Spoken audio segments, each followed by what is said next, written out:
చూద్దాం. మత్తయి సువార్త 13వ అధ్యాయం ధ్యానం చేసుకుంటున్నాం. 31వ వచనం నుంచి ధ్యానం చేసుకుందాం. ఆయన మరి యొక్క ఉపమానం వారితో చెప్పెను. పరలోక రాజ్యం ఒకడు తీసుకొని తన పొలములో విత్తిన ఆవ గింజను పోలి ఉన్నది. అది విత్తనములన్నింటిలో చిన్నదే గాని పెరిగినప్పుడు కూర మొక్కలన్నింటిలో పెద్దదై ఆకాశ పక్షులు వచ్చి దాని కొమ్మల యందు నివసించినంత చెట్టగును. పరలోక రాజ్యం ఒకడు తీసుకొని తన పొలములో విత్తిన ఆవగింజను పోలి ఉన్నది. ఆవగింజతో పోలుస్తుంది. చెప్పండి, పరలోక రాజ్యము ఆవగింజతో పోల్చబడింది. అయితే ఇక్కడ మీరు జ్ఞాపకం పెట్టుకోవాలా, ఆ పరలోక రాజ్యం అన్నా దేవుని రాజ్యం అన్నా అది తీసుకువచ్చిన వారు యేసయ్య. ఎవరు చెప్పండి? పరలోకంలో ఉన్న ఆ రాజ్యాన్ని, ఆ రాజ్యపు విధానాలను, ఆ రాజ్యంలో ఉన్న ఆధిక్యతను, ఆ రాజ్యంలో ఉన్న సంతోషాన్ని, ఆ రాజ్యంలో ఉన్న శ్రేయస్కరమైన, ఆ రాజ్యంలో ఉన్న సుఖాన్ని, ఆ రాజ్యంలో ఉన్న సమకూర్పుని, ఆ రాజ్యంలో ఉన్న ఆరోగ్యాన్ని, ఆ రాజ్యంలో ఉన్న స్వాతంత్రతను, ఆ రాజ్యంలో ఉన్న ఏమంటారు సమకూర్పుని ఆయన తీసుకొని ఈ భూలోకానికి వచ్చాడు. మనం గ్రహించాలి, మనం ఒకసారి ఆలోచించాలి. దేవుని రాజ్యం ఇది విశ్వాసమునకు పోల్చబడింది. దేనికి పోల్చబడింది? విశ్వాసమునకు పోల్చబడింది. చాలా చిన్నదే నీ విశ్వాసం. ఏంటి చెప్పండి? దేవునిలో నీకు ఆవగించంత విశ్వాసం ఉంటే చాలు అని రాయబడింది ఒక చోట. దేవుని పైన నీ విశ్వాసం, నీలో గొప్ప కార్యాలు జరగాలి, అసాధ్యమైన కార్యాలు జరగాలి, సవాళ్ళతో కూడిన కార్యాలు జరగాలి, అద్భుతాలు జరగాలి అని అంటే దేవుని పైన, యేసయ్య పైన నీ విశ్వాసం ఆవగించంత అయినా ఉండాలి. హల్లెలూయా. అంటే ఎక్కడో ఒకడ నీ హృదయంలో చిన్న ఆశ అనేది ఉండాలి, ఒక విశ్వాసం అనేది ఉండాలి. దేవుడు నా జీవితంలో ఏ కార్యమైనా చేయగలడు, ఎంతటి కార్యమైనా చేయగలడు, ఎంతటి అనారోగ్యమైనా తీసివేయగలడు, ఎంతటి అడ్డుగోడలైనా నాకు సవాళ్ళుగా, నాకు ఛాలెంజెస్గా, నాకు అసాధ్యముగా మారిన ఈ విషయాలను దేవుడు తీసివేయగలడు. నీ ప్రారంభము, నీ విశ్వాస జీవితము, నీ ఆత్మీయ అడుగులు, దేవుళ్ళు నువ్వు పెట్టుకున్న ఆశలు, నువ్వు చేసే ప్రార్థన, నువ్వు ప్రారంభించిన ఒక పని చాలా చిన్నదిగా ఉండొచ్చు. ఎంత ఉండొచ్చు? చాలా చిన్నదిగా ఉండొచ్చు. కానీ ఈ ఆవగింజకు ఉన్న ఒక క్వాలిటీని ఈరోజు మనం పొందుకోగలిగితే, క్రైస్తవులుగా లేదా క్రీస్తుని వెంబడించే వారంగా, విశ్వాసంగా, ఎక్కడో నీ హృదయంతరంలో చిన్న ఆశ ఉంటే చాలు యేసయ్య మీద. లేదా నువ్వు ఒక విశ్వాసంతో ఒక ఎడ్యుకేషన్ లేదా ఒక లైఫ్ని, కృంగుదలలోనికి వెళ్ళిన నీ లైఫ్ని, నిరాశలోనికి వెళ్ళిన నీ లైఫ్ని, ఏమంటారు నిరీక్షణ లేని నీ లైఫ్ని ఒక చిన్న ఆవగింజలాగా, ఒక విత్తనం, ఒక విశ్వాసం, ఒక నమ్మకం, ఒక భరోసా దేవుల్లో అలా పెట్టేసుకో. దేవుని రాజ్యం ఆవగింజ వంటిదే. మీకు సత్యం చెప్పనా? క్రైస్తవత్వము ఆవగింజ వంటిదే, కానీ అది ఎప్పుడూ ఎదిగేదిగా ఉంటుంది. ఎలా ఉంటుంది చెప్పండి? అది విస్తరించేదిగా ఉంటుంది, అది వ్యాపించేదిగా ఉంటుంది. ఆ చిన్నది చిన్నదిగా ఉండిపోదు. హల్లెలూయా, హల్లెలూయా. దేవుని కార్యాలు కూడా దేవుని రాజ్యంలో అలాగే ఉంటాయి. అది మనం గ్రహించాలి. ఈ లోకంలో ఉన్నవారు ఏవేవో మాటలు మాట్లాడుతుండవచ్చు, లోకంలో ఉన్నవారు మనకు ఏదో విధంగా చూస్తూ ఉండవచ్చు. దానియేలు గ్రంథం 2వ అధ్యాయము 4వ వచనం చదువుదాం. ఆ రాజుల కాలంలో పరలోకమందున్న దేవుడే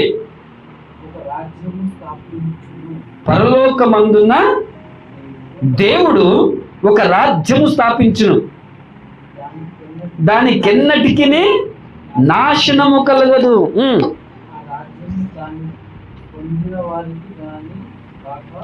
పొందిన వారికే గాక మరి ఎవరికి చెందదు. అది ముందు చెప్పిన రాజ్యములన్నిటినీ పగలగొట్టి నిర్మూలము చేయును, యుగ యుగములకు నిలుచును. హల్లెలూయా. ఒకసారి సంతోషంగా హల్లెలూయా చెప్పండి. ఒకసారి 35వ వచనం చదవము పైకి. 35. అంతటా ఇనుము మట్టియు ఇత్తడియు వెండియు దంచబడి కళ్ళములోని చెత్తవలే కాగా వాటికి స్థలము ఎచ్చటను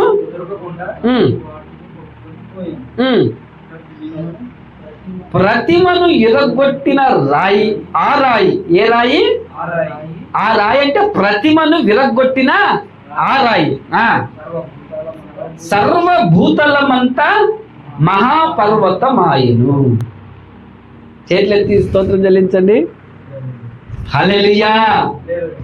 కూర్చున్న మీరు, యూట్యూబ్లో వింటున్న మీరు ఒక సత్యాన్ని గ్రహించాలి. ఏంటి ఆ సత్యం అంటే, విశ్వాస జీవితం, క్రైస్తవ జీవితం, నిజదేవుని పిల్లల జీవితం అది ఎప్పుడు చిగురించేదిగా ఉంటుంది. ఎలా ఉంటుంది చెప్పండి? అది చిగురిస్తూ ఉంటుంది, అది ఎదుగుతూ ఉంటుంది, అది వృద్ధి చెందుతూ ఉంటుంది, అది వ్యాపిస్తూ ఉంటుంది. హల్లెలూయా. అందరేమో మతాలుగా కులాలుగా అనుకుంటున్నారు, కానీ క్రైస్తవ జీవితం అనేది మానవుడు కలిగించినది కాదు. ఒక మనిషి యొక్క ఉద్దేశంలో నుంచి, ఆలోచనలో నుంచి వచ్చినది కాదు. ఒక మతం అది కానే కాదు. దేవుని గ్రంథంలో ఇక్కడ రాయబడి ఉంది, కొన్ని వేల సంవత్సరాల క్రితం, ఒక 4000 సంవత్సరాల క్రితం, లేదా ఒక 3000 సంవత్సరాల క్రితం పోతే ఈ భూమిలో ఒక చరిత్ర ఉన్నది. దేనికి? ఇప్పుడున్న ఇరాన్ ప్రాంతాల్లో బబులోని దేశం అనేది ఉండేది. అక్కడ నెబుకద్నెజరు అనే రాజు పరిపాలన చేశాడు. అది చరిత్ర మనకి ఇప్పుడు దొరుకుతుంది. వారు దేవుని ప్రజలైన ఇశ్రాయేలు ప్రజల మీదకి వచ్చి దాన్ని కొల్లగొట్టుకొని వారిని చెరగా తీసుకొని వెళ్ళిపోయారు. హల్లెలూయా. ఆ చెరలోనే ఉన్న యవ్వనస్తులలో ఆ రాజు యొక్క సముఖంలో కొలువు చేస్తున్న దానియేలుకు దేవుడు దర్శనమిచ్చాడు. హల్లెలూయా. ఆ రాజు కలగంటే ఆ కళ ఏమై ఉన్నది, దాని భావం ఎవరికి తెలియదంటే ఈ దానియేలు పోయి దానికి వివరిస్తాడు. హల్లెలూయా. అయితే ఆ రోజుల్లో అది ప్రపంచమంతటా ఏలిన ఒక రాజ్యం. ఏది? బబులోను రాజ్యం. ఏం రాజ్యం చెప్పండి? నెబుకద్నెజరు యొక్క రాజ్యం. హల్లెలూయా. ఆ తర్వాత మాదీయ పారసిక రాజ్యం వచ్చింది, ఆ తర్వాత గ్రీక్ రాజ్యం వచ్చింది, ఆ తర్వాత రోమన్ రాజ్యం కూడా వచ్చింది. హల్లెలూయా. ఈ భూమి పుట్టినప్పటి నుంచి ఇప్పటి వరకు అనేకమైన రాజ్యాలు, రాజరికాలు, గవర్నమెంట్లు, ప్రభుత్వాలు అనేకమైన ఉన్నాయి. అయితే ఇప్పుడు మనము ధ్యానించుకుంటున్న విషయం ఏంటంటే, దేవుని రాజ్యము, పరలోక రాజ్యం ఎలాంటిది? ఒక వ్యక్తి తీసుకొని తన పొలంలో నాటిన ఆరగింజను పోలి ఉన్నది. దానియేలు గ్రంథము 2:44 ప్రకారము ఈ రాజ్యమును, దేవుని రాజ్యమును, క్రైస్తవ రాజ్యమును, క్రీస్తును భూమికి పంపించిన వాడు దేవుడే. హల్లెలూయా. ఇది ఒక మతము కాదు, దేవుడే ఏర్పరిచాడు ఈ దేవుని రాజ్యాన్ని. ఎంత చక్కగా వ్రాయబడింది చూడండి. ఆ రాజుల కాలంలో పరలోకమందున దేవుడే ఒక రాజ్యమును స్థాపించును. ఎవరు స్థాపించారు చెప్పండి? దేవుడే స్థాపించాడు. దేవుడు స్థాపించిన రాజ్యములోనికి, ఆ విశ్వాసములోనికి, ఆ యొక్క అనుచరణలోనికి నువ్వు వచ్చావు. దేనిలోనికి వచ్చావు? ఒక కులము మతము కాదు. ఇది చాలా జాగ్రత్తగా ఆలోచన చేయండి. పరలోకమందున్న దేవుడు ఏర్పరచిన, స్థాపించిన, క్రియేట్ చేసిన, నిర్మించిన రాజ్యములోనికి నిన్ను పిలుస్తున్నాడు. ఆ రాజ్యములోనికి నిన్ను ఆహ్వానిస్తున్నాడు. ఓ కులానికి, ఓ మతానికి, ఓ ప్రాంతానికి, వారికి వీరికి పిలవట్లే, భూమి మీద ఉన్న మనుషులందరినీ కూడా దేవుడు ఆహ్వానిస్తున్నాడు. చేతులు చాచి ఆహ్వానిస్తున్నాడు. భూ సంబంధమైన ప్రభుత్వాలు, భూ సంబంధమైన రాజ్యం యొక్క రాజరికలు, పోకడలు, ఆజ్ఞలు, శాసనాలు, కట్టుబాట్లు, దిట్టుబాట్లు ఘోరంగా ఉంటాయి. అవి మీకు విడుదలను ఇవ్వలేవు. మీ పాపంలో నుంచి అవి మీకు రక్షించలేవు. మీకు నెమ్మదితో కూడిన జీవితము దయచేయలేవు. పరలోకానికి మార్గము, మోక్షానికి అవి ఇవ్వలేవు. కాబట్టి దేవుడే ఒక రాజ్యమును క్రీస్తు ద్వారా స్థాపించాడు. ఎవరి ద్వారా? ఏదో వీరు క్రైస్తవులంట, వీరు ఆ మతపులంట, ఏదో క్రీస్తు అంట అని ప్రజలు ఎన్ని వ్యంగ్యపు మాటలు, ఎంత వ్యతిరేకపు మాటలు, ఎంత అపహాస్యపు మాటలు చేసినా క్రీస్తుని పరలోకమందున్న దేవుడే రాజుగా ఒక రాజ్యము నుంచి భూమి మీదకి పంపించాడు. ఆ రాజ్యములోనికి నిన్ను పిలుస్తున్నాడు. అంతేగాని ఏదో మనుషులు కల్పించిన పద్ధతుల్లోనికి నీకు పిలవట్లేదు. నువ్వు జ్ఞాపకం పెట్టుకోవాలి. దేవుడు స్థాపించిన రాజ్యము కాబట్టి దానికి ఎన్నటికీ నాశనము కలగదు. మీరు వింటున్నారా? ఎవరు ఎంత ప్రయత్నము చేసినా, ఎన్ని రకాల ఆలోచనలు చేసినా, ఎన్ని రకాల కట్టుబాట్లు తెచ్చినా, ఎన్ని జీవోలు తెచ్చినా దాన్ని తీసివేయలేరు, దాన్ని ఆపివేయలేరు, దాన్ని నాశనము చేయలేరు. ఎందుకంటే మనిషి కలుగజేసింది కాదు కదా, మనిషి పుట్టించింది కాదు కదా, మనిషి స్థాపించింది కాదు కదా, దేవుడు స్థాపించింది కదా. ఎంతమంది గొప్పవారు కానీ, కొద్దివారు కానీ, మతాల వారు కానీ, రాజ్యాల వారు కానీ, జ్ఞానులు కానీ, పండితులు కానీ, ధనమున్నవారు కానీ, బలమున్న వారు కానీ ఎవరు కూడా దాన్ని నిర్మూలం చేయగలంటే, నాశనం చేయగలరు, దాన్ని అడ్డుకోలేరు. ఆ రాజ్యంలో నువ్వు ఉన్నావు, ఆ రాజ్యంలోని నువ్వు పిలువబడ్డావు, ఆ రాజ్యంలోని నువ్వు ఆహ్వానించబడ్డావు, ఆ రాజ్యపు వారసుడిగా నువ్వు చేయబడ్డావు. కాబట్టి అపనమ్మకము, బెదురుగానో, అవిశ్వాసంతోనో, భయముతోనో, ఒక దిగులుతోనో నువ్వు ఉండనవసరము లేదు.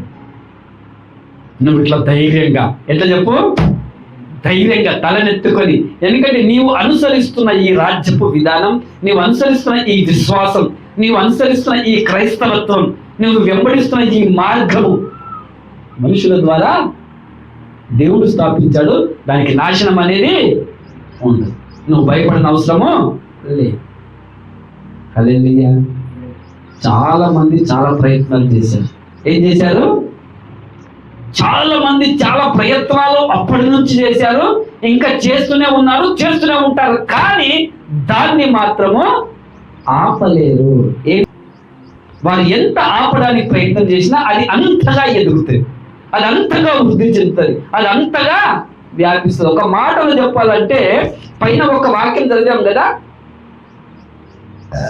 దేవుడు ఏ రాయినైతే పంపించాడో భూలోకానికి, రాజ్యపు విధానాలను తీసివేశాడు ఆ రాయి వచ్చి, 35వ వచనం చదివాం.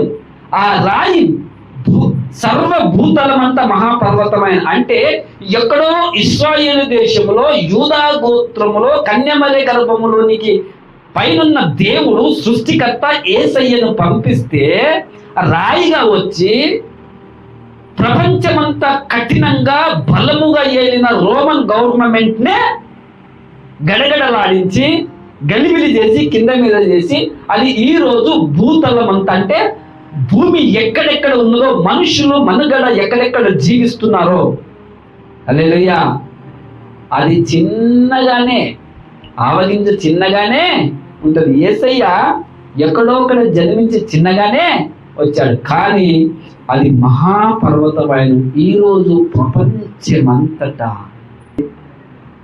ఆ రాజును నువ్వు సేవకుడుగా వెంబడిస్తున్నావు. ఆ రాజ్యంలో నీవు ఒక ఏమయ్యావు, మెంబర్షిప్ అయ్యావు.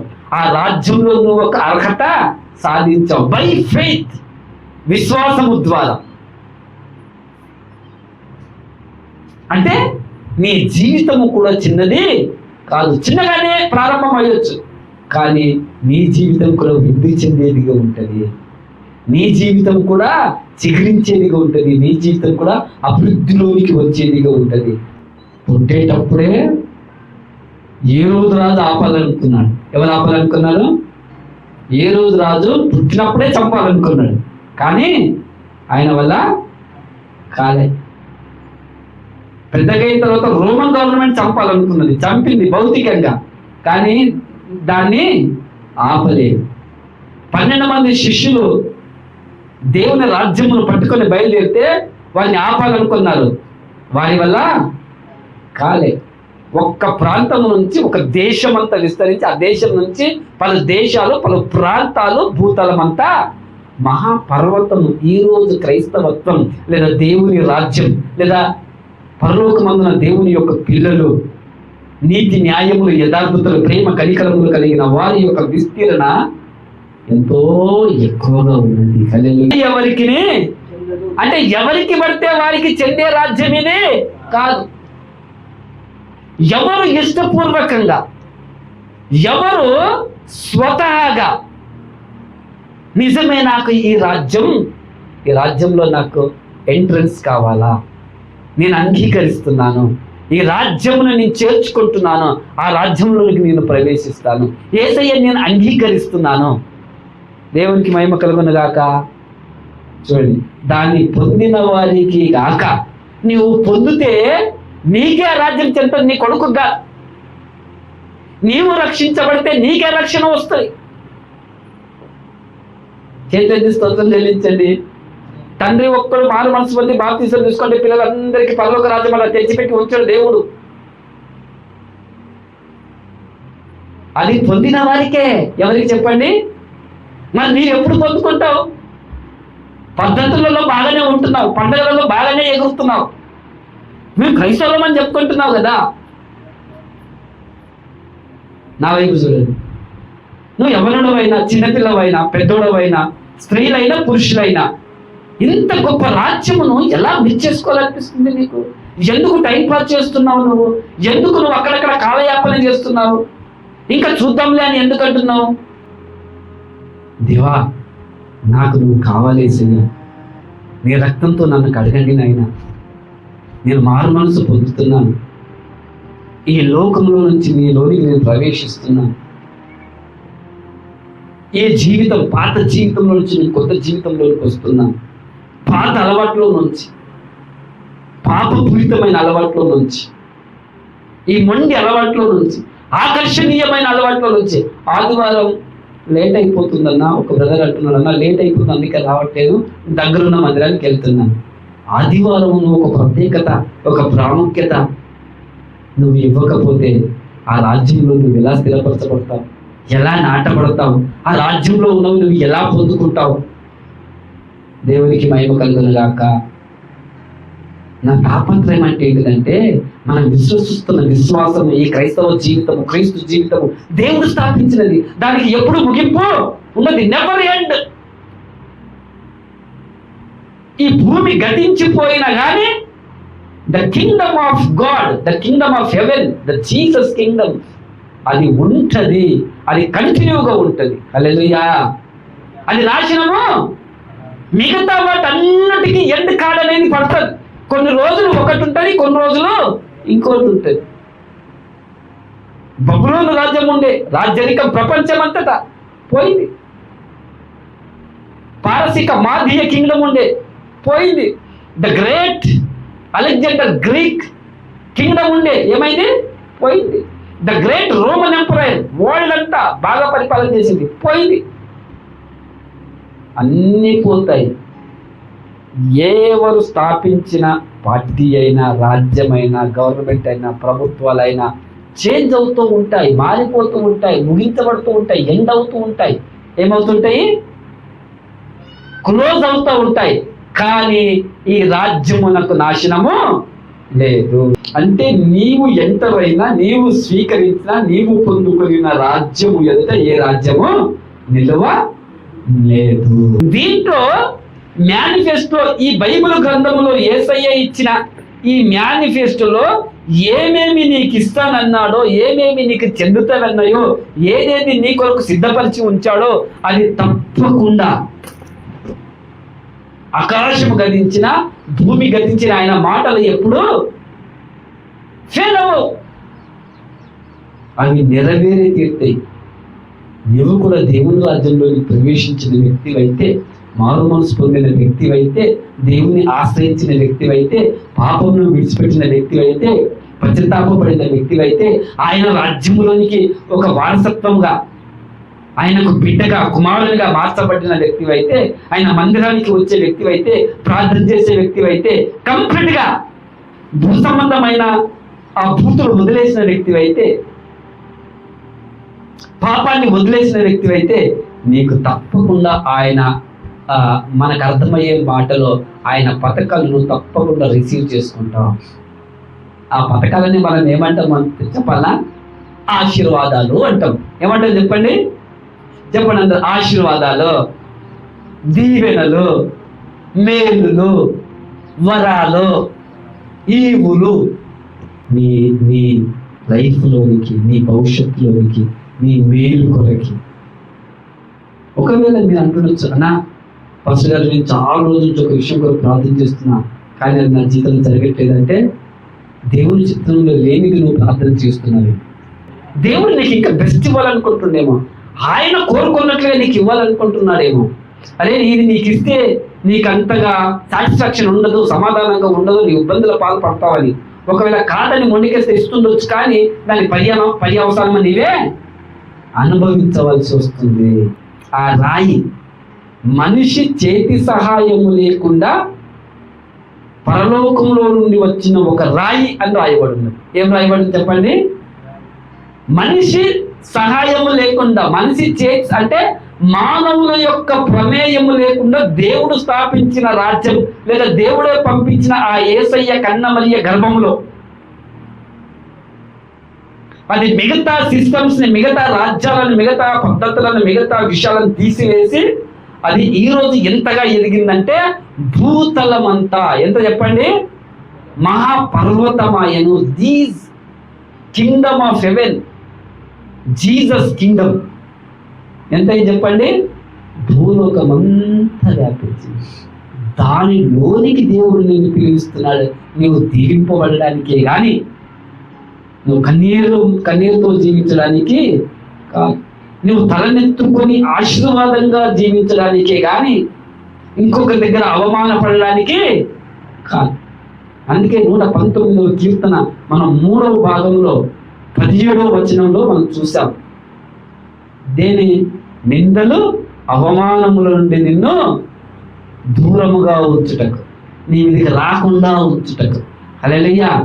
నీ మీద నింద, బ్లేమ్, నీ మీద మచ్చ, పలానా రోజు నువ్వు ఇది చేసావు కదా, నీవు దేవుని దగ్గర ఎలా నిలబడతావు, నువ్వు పరలోక రాజ్యం ఎలా ప్రవేశిస్తావు, నీవు దేవుని దీవెనని ఎలా పొందుకుంటావు అని లోకంలో ఉన్న అపవాది నిన్ను ఆపడానికి ప్రయత్నం చేయకుండా యేసయ్య రక్తం నిన్ను పూర్తిగా కడిగి, ఏం చేసి పూర్తిగా కడిగి నీ మీద ఉన్న పూర్తి మలినమును తీసివేసి ప్రతి పాపమును క్షమించి, దేవుని యొక్క రక్తం, యేసయ్య రక్తం మన మీద కప్పేసి మన పాపమును కనబడకుండా దేవుని ఎదుట నిలబెడితే, దేవుని రాజ్యంలో నిలబెడితే నువ్వు దేవుని ఎదుట ఆ దీవెనలు, మేలు, ఆశీర్వాదాలు 3 భాషల్లో మనకు అర్థమై చెప్పాలంటే ఆ పథకాలకు నువ్వు అర్హుడవయ్యా. ఏమయ్యావు చెప్పు? భూలోకంలో ఉన్న గవర్నమెంట్ అన్ని పథకాలకు అందరినీ అర్హులుగా చేస్తావా? చెయ్యవు. కానీ దేవుడు ప్రతి పథకమునకు, ప్రతి వ్యక్తికి అర్హుడుగా చేశాడు ఆయన. ఈ మాటతో నేను ముగించాలనుకుంటున్నాను. ఆ రాజ్యంలో నువ్వు నేను ఉన్నా. ఎవరున్నారు చెప్పండి? ఆ రాజ్యంలోనికి ఈ గుంపంతా వచ్చింది. యూట్యూబ్ ద్వారా ఉంటున్న మీరైనా, ఇంకా సహోదరులు ఎవరైనా ఈ రాజ్యంలోకి ప్రవేశించినట్లయితే, ఈ రాజ్యము అంగీకరించినట్లయితే, యేసయ్యను స్వీకరించినట్లయితే, యేసయ్యను మీరు చేర్చుకున్నట్లయితే, ఇంకా ఎవరైనా ఉండాలి. ఇంకా చాలా మంది ఉన్నారు, మనకు తెలిసిన వారు, మన తోబుట్టు ఉన్నారు, ఇంకా రక్షణ పొందని వారు ఉన్నారు. వారందరూ కూడా ఉండే ఈ రాజ్యంలో ఆనందించాలి, దేవునితో పాటే సంతోషించాలి అని దేవుని యొక్క చిత్తమయ్యున్నది, దేవుని యొక్క కోరిక అయ్యున్నది, దేవుని యొక్క ఇష్టమయ్యున్నది, దేవుని యొక్క అభిలాష అయ్యున్నది. మనమే ఆపుతాం వారిని. వాడు మంచిగా లేడన్నా, వీడు వ్యభిచారంలో ఉన్నాడన్నా, వీడు తాగుపోతన్నా, వాళ్ళు వేరే మతం అన్నా, వీరు వాళ్ళన్నా, వాళ్ళకి అది కాదు. అందరినీ దేవుడు అందరి కొరకు ఈ రాజ్యము సిద్ధపరిచాడు, స్థిరపరిచాడు. ఈ భూ సంబంధమైన చీకటి రాజ్యంలో ప్రజలు ఏమైపోతున్నారు? ఇబ్బందుల పాలవుతున్నారు, మగ్గిపోతున్నారు, బానిసలు అయిపోయారు, కుంగుదలలో ఉన్నారు. కాబట్టి ఆయన ఆ వెలుగు రాజ్యంలో తీసుకొని వచ్చాడు, పరలోక రాజ్యంలో తీసుకొని వచ్చాడు. దానిలోనికి నన్ను ఆహ్వానిస్తున్నాడు. భూ సంబంధంగా ప్రియమైన గౌరవులారా, సహోదరి సహోదరులారా, ఎవరు ఈ సందేశం మీరు విన్నా, మీకు తెలిసిన జ్ఞానంతో ఎంత ఇది ఒక మతమే అని అనుకున్నా, ఇది మాకు చెందినది కాదు అని నీవు అనుకున్నా, మాకు అక్కర్లేదులే అని నువ్వు అనుకున్నా, ఇప్పుడే కాదులే అని నువ్వు అనుకున్నా, నాకు ఇంకా సమయం ఉన్నదిలే అని నువ్వు అనుకున్నా, ఒక అవకాశం, ఒక ఆపర్చునిటీ, ఒక ఆధిక్యత, ఒక వెసులుబాటు నీ ముందుకు దేవుడు ఈరోజు తీసుకొని వస్తున్నాడు. స్వచిత్తముతో ఒక్కసారి నువ్వు ఆలోచించి, నీ వ్యక్తిగతంగా ఆలోచించి, నీ అంతరంగముతో నువ్వు ఆలోచించి, నలుగురు ఏమనుకుంటారో, మా పక్కవారు ఏమనుకుంటారో, మా బంధువులు ఏమనుకుంటారో, మా కొలీగ్స్ ఏమనుకుంటారో, నా తోటి స్నేహితులు ఏమనుకుంటారో, ఇన్ని రోజులు వాళ్ళతోనే ఉన్నా కదా, ఇన్ని రోజులు వాళ్ళతోనే తిరిగాను కదా. దేవుడు నిన్ను ప్రేమిస్తున్నాడు, దేవుడు నిన్ను కోరుకుంటున్నాడు, దేవుడు నిన్ను పిలుచుచున్నాడు, దేవుడు నిన్ను అవకాశం దయచేస్తున్నాడు. ఓకే, ద పాస్ట్ లైఫ్ అది, దాన్ని ఇక్కడ నువ్వు పట్టించుకో. ఇప్పటివరకు ఎలా జీవించావో అది అలా పక్కన పడేసి, త్రోసివేసి, కిక్ చేయడాన్ని న్యూ లైఫ్లోనికి ఎంటర్గా, నూతన లైఫ్లోనికి ఎంటర్గా, క్రీస్తులోనికి ఎంటర్గా. అందుకే కొరింథీయుల దర్శన పత్రికలో చెప్పలేదా, ఇదిగో పాతవి గతించెను, సమస్తము కొత్త వాయువు, నూతనమైన నువ్వు నూతన సృష్టి. అందుకే నికోదేముతో అంటాడు యోహాను రాసిన సువార్త 2వ అధ్యాయంలో, ఒకడు కొత్తగా జన్మిస్తే గాని పరలోక రాజ్యంలోనికి ప్రవేశించు. హల్లెలూయా, హల్లెలూయా, దేవునికి మహిమ కలుగుగాక. దేవుడు ఈ రాజ్యంలో మీకు ఇచ్చిన స్థానంలో అది మీరు పొందుకొని, ఆయన ఇచ్చిన ఈవులు, దీవెనల, ఆశీర్వాదాల పథకాలు మీరు అనుభవించినట్లుగా దేవుడు దీవించును గాక. తల వంచండి, ప్రార్థన చేస్తాం.